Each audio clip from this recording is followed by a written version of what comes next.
Hi friends, आज आपण बनवणार आहोत दिवाळी विशेष तोंडात विरघळणारी, बघताच मुलांच्या चेहऱ्यावर हसू आणणारी, भरपूर लेयर्स असणारी खुसखुशीत शंकरपाळी। नानखटाईच्या चवीची गोड शंकरपाळी आज बनवणार आहोत। तर त्यासाठी आपल्याला घरातली कुठलीही वाटी ठरवायची आहे। तर जी आपली आमटी घ्यायची जी वाटी असते ती मी इथे प्रमाणासाठी ठरवलेली आहे। तर या वाटीने आपण बरोबर 3 वाटी मैदा घेणार आहोत। हा मैदा मी आधीच चाळून घेतलेला आहे। तर 3 वाटी मैदा आपल्या इथे घेऊन झालेला आहे। आता याच वाटीने आपल्याला 1 वाटी रवा घ्यायचा आहे। तर इथे मी चिरोटी रवा घेतलेला आहे, 0 नंबरचा रवा। तर मोठा रवा घेतला तरीही चालणार आहे। रवा घालून झाल्यानंतर आपल्याला त्याच वाटीने 1 वाटी बेसन पीठ घ्यायचं आहे। तर हे बेसन पीठ आपल्याला चाळून घ्यायचं आहे। मैदा बेसन हे आपल्याला चाळूनच घ्यावं लागणार आहे, कारण यामध्ये गाठी व्हायला नकोत आणि काही कचरा असेल तर तोही निघून जाईल। तर हे सगळं चाळून घेतलेलं आहे। आता यामध्ये आपल्याला पोहे खाण्याचा पाव चमचा मीठ घालायचं आहे। गोडाचा पदार्थ आहे, मीठ घातलं तर अधिकच रुचकर लागतो। आता यानंतर आपल्याला हे सगळं साहित्य छान मिक्स करून घ्यायचं आहे।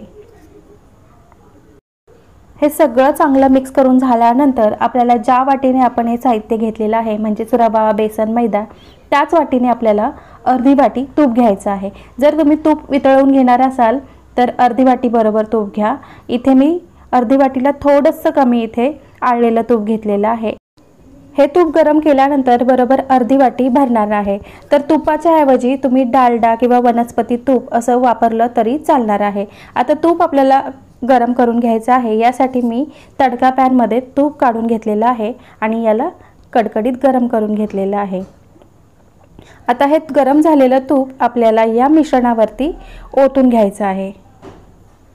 लक्षात ठेवा, यापेक्षा जास्त तुपाचं प्रमाण जर घेतलं तर शंकरपाळी आपल्या तेलामध्ये विरघळू शकते आणि जर कमी घेतलं तर कडक होऊ शकते।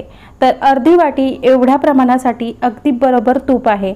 आता तूप गरम आहे त्यामुळे आपण याला चमच्याने थोडंसं मिक्स करून घेऊया, कारण तूप घातल्यानंतर या पिठामध्ये तुपाच्या गाठी होतात आणि चुकून जर हात लावला तर चटका बसू शकतो। यासाठी सुरुवातीला चमच्याने याला चांगलं मिक्स करून घ्यायचं।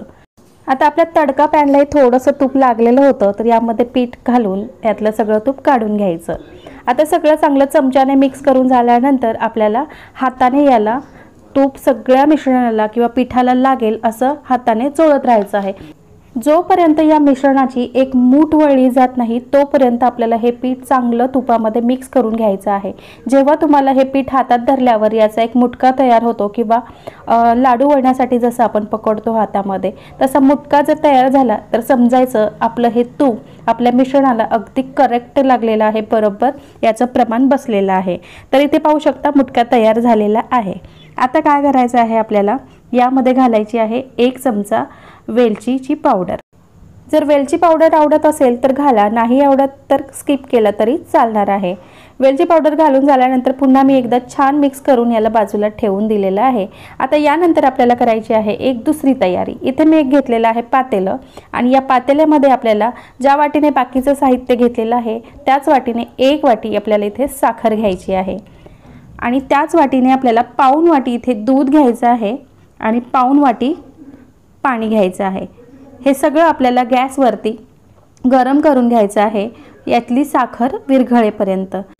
ह्या मिश्रणाला आपल्याला उकळी काढायची अजिबात गरज नाही, फक्त साखर विरघळेल इतकंच आपल्याला गरम करून घ्यायचं आहे। गरम करून आपल्याला हे फॅन खाली थंड करून घ्यायचं आहे। आता हे पाहू शकता मी या पातेल्याला हात लावू शकते इतकं हे थंड झालेलं आहे।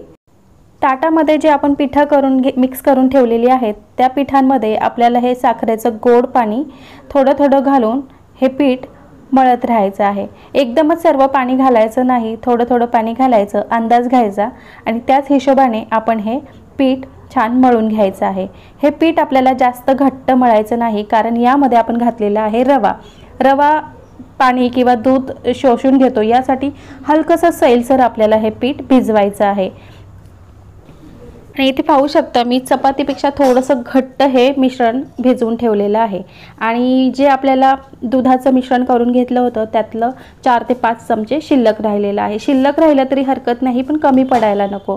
आता हे पीठ आपल्याला 15 ते 20 मिनिटांसाठी रेस्ट करायला ठेवून द्यायचं आहे, कारण यातील रवा आणि पीठ छान फुलून येतात। आता 15 ते 20 मिनिटांनी पाहू शकता पीठ छान मुरलेलं आहे, रवा छान फुललेला आहे। एकदा आपण याला मळून घेऊया।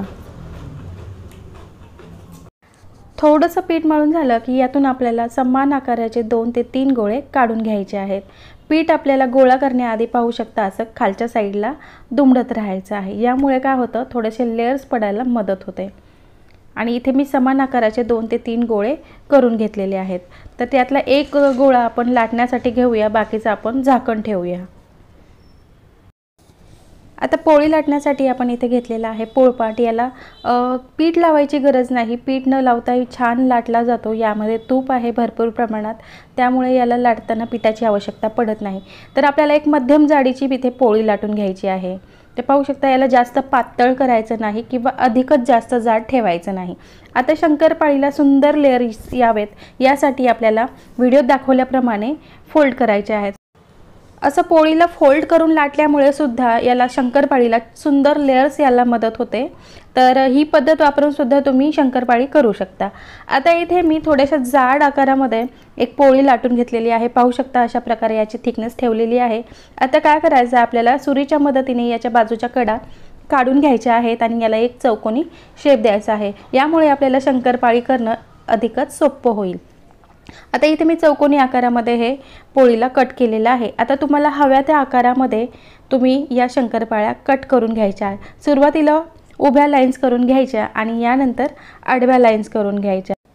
आपल्याला ज्या आकारामध्ये शंकरपाळ्यांचा शेप हवा आहे त्या आकारामध्ये तुम्ही इथे कट करून घेऊ शकता। इथे तुम्ही डायमंड शेप म्हणजेच कापण्यांचा आकार सुद्धा देऊ शकता किंवा चौकोनीही करू शकता। छोट्या मोठ्या जसं हव्यात तशा इथे आपण कट करून घ्यायच्या। इथे मी मध्यम आकाराचे शंकरपाळ्या कट करून घेतलेल्या आहेत, ते पाहू शकता अशा प्रकारे, आणि जाडीही पाहू शकता अशा प्रकारे ठेवलेली आहे। आता या सगळ्या शंकरपाळ्या प्लेट्समध्ये काढून घ्यायच्या। एकमेकाला अजिबात चिकटत नाही, थोडं गुंता जरी झाला तरी काही हरकत नाही, तेलामध्ये सेपरेट होतात ते आपोआप। हा शंकरपाळीचा आपण एक प्रकार पाहिलेला आहे। आता दुसरा प्रकार पाहू। सेम पद्धतीने आपल्याला एक दुसरी पोळी लाटून घ्यायची आहे आणि घरामध्ये एखादी छोटी वाटी किंवा बर्नीचं झाकण, बाटलीचं झाकण, छोट्या आकाराचं किंवा बिस्किटाच्या आकाराचं जे असेल, या पोळीवर आपल्याला याला कट लावून घ्यायचे आहेत।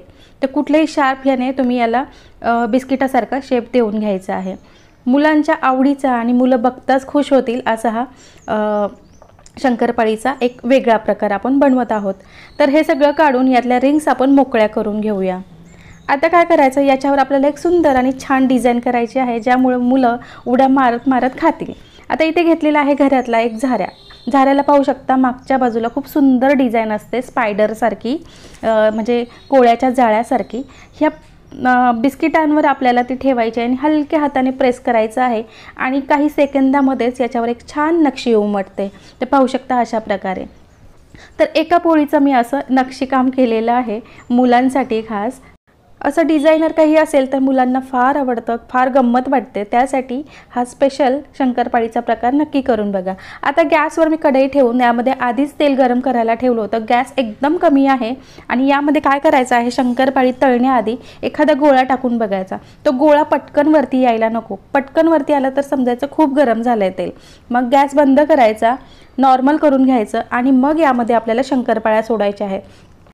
तेल अजिबातही थंड असायला नको आहे, थोडं मध्यम गरम झालं की यामध्ये शंकरपाळ्या टाकून घ्यायच्या। टाकल्या लगेच उलटायच्या नाही, काही सेकंदामध्ये ते आपोआप सेपरेट होतात। म्हणजे साधारण एक अर्ध्या मिनिटानंतर आपण याला उलटायला चालू करायचं आहे। आणि शंकरपाळीला सगळीकडून सारखा रंग यावा, कुठे डार्क तर कुठं फिक्कट असं न करण्यासाठी आपल्याला शंकरपाळीवरून असं झाऱ्या सतत फिरवत राहायचं आहे। यामुळे शंकरपाळीला एकसारखा रंग येतो। आणि लक्षात ठेवा, लो टू मीडियमवरच आपल्याला शंकरपाळी तळून घ्यायची आहे।